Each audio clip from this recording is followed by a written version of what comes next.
So we just took mom and dad to the airport, did some grocery shopping on the way back, and I'm pretty sure the fridge isn't cooling. Now we're at full hookups, so I switched it to electric from gas. I thought maybe there's a glitch with that, but now I'm pretty sure it's just not working.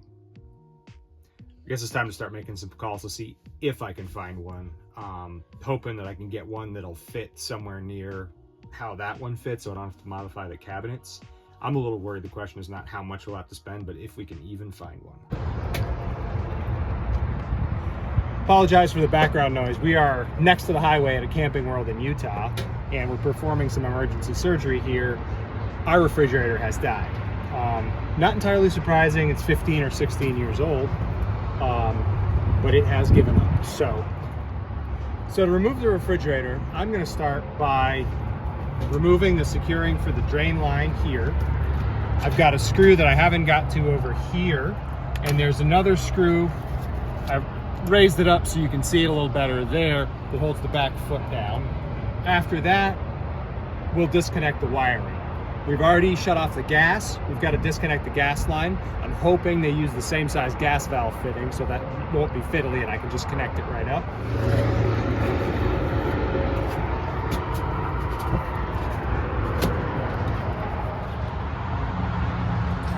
So the first step was to remove this big screw holding down the back foot of the fridge here. Then I found two more screws on the right side as I look at it, holding down the fridge on this side. The third thing attaching was this clip that holds the drain tube down right here. And I believe that's all that's attaching it in the back. What I need to do next is disconnect the propane line, which is here. I've got an adjustable wrench to hold the valve side,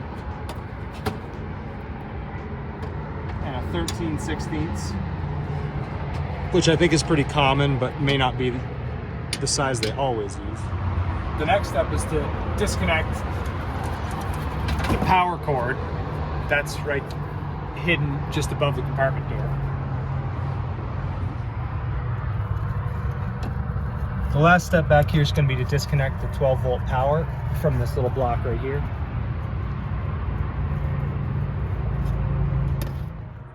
So now, starting on the interior, I need to remove a couple of these plugs that I'll find around in the trim. They hide some screws holding the frame of the fridge in, and I know there's definitely two at the bottom that I can see that I need to remove. I'm going to start there, and I may find a couple more. This bottom trim here, got it partially out. It was held by two screws.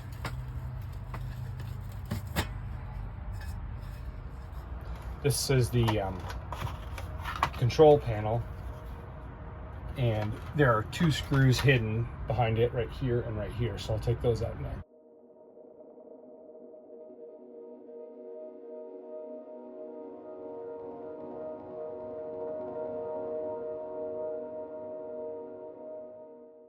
We have wrestled the fridge into place. This fridge has no face plates, so we're going to slide it back and see how it fits, and then we'll probably try and take the face plates off the other one and just slide them on, but we'll see how it goes. First step is to untangle this from the coil so it doesn't heat up and melt the coating on the wire. We're just plugging this in right now to get it working so we don't lose the food that we have transferred from the dying fridge, and so hopefully we can get it cooling and work on the securing and whatnot, tying back the wires after it's started to cool down. All right, so new fridge is in. It's basically the same setup as the one we had. It is 74 degrees and we are starting to cool it, so we'll see how it goes.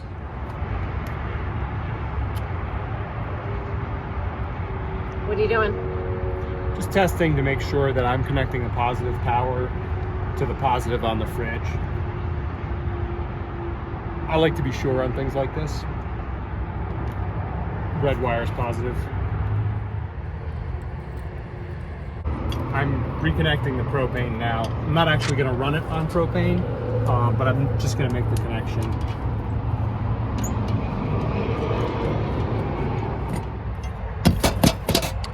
This is a flare fitting, and it's important that the surface on the pipe is clean and flat, and it meets just like that before you slide the nut down and tighten it to make a good seal.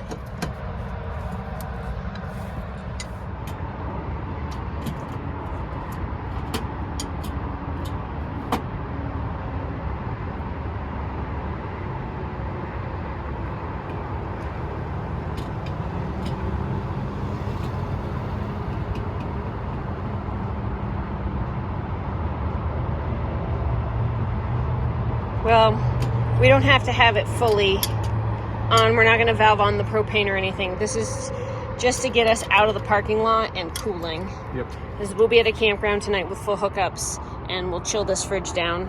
Yep. Yeah, we'll invert some power and use the batteries to get it cool.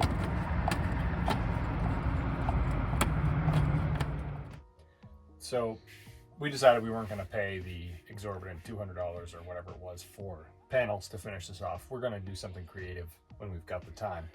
The main thing left to do to fully complete this installation is to reverse the door hinge so it's not opening towards the bedroom.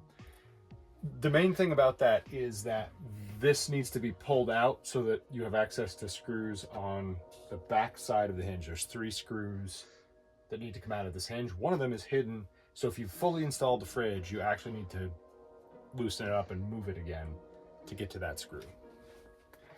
I've got 2 holes over here, which I'll be able to put this hinge on reversed, and 2 holes pre-drilled here, and then I'll have to take out this cap to put in the 3rd screw from the side. The hinge pins appear to be reversible. Top right goes down to bottom left, and the opposite to get the other one oriented correctly. So I'm gonna get those mounted up now. These pieces here drop into the hinge pins, and they're held by a screw. So what I'm gonna do is I'm gonna take the screw out and slide it that way, take the screw out, slide it that way, and then on the other end, this is essentially just a blank trim piece to hold the door card in, and it's the same mechanism there. Pull the screw out and it will slide out that way. Last step for us today is going to be to put the handles on. I've already got one on up here. The main thing is that there's a little tab right here that acts to latch the handle. See on the upper one. So in theory you could put the handle down lower if for some reason you wanted to, but it's got to hit the latch inside the frame. So wraps around. If I have the top of it just below the screw head, it should go right exactly where I want it. So I'm going to hold it in place, and I'm going to pre-drill with a fairly small drill bit for the screws that will hold it exactly here. It doesn't come pre-drilled, huh? It does not. And it's reversible. The handles are reversible. We do have 2 holes on the wrong side of the door now that don't seem to have a plug or anything to cover the holes, but ultimately, like, it's okay. Easy enough just through plastic.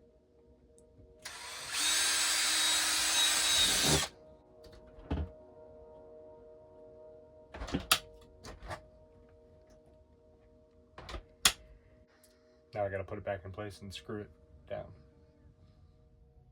Well, that was a bit of a bitter pill to swallow. To spend $2,250 on a fridge that's essentially the same technology as the one that we had.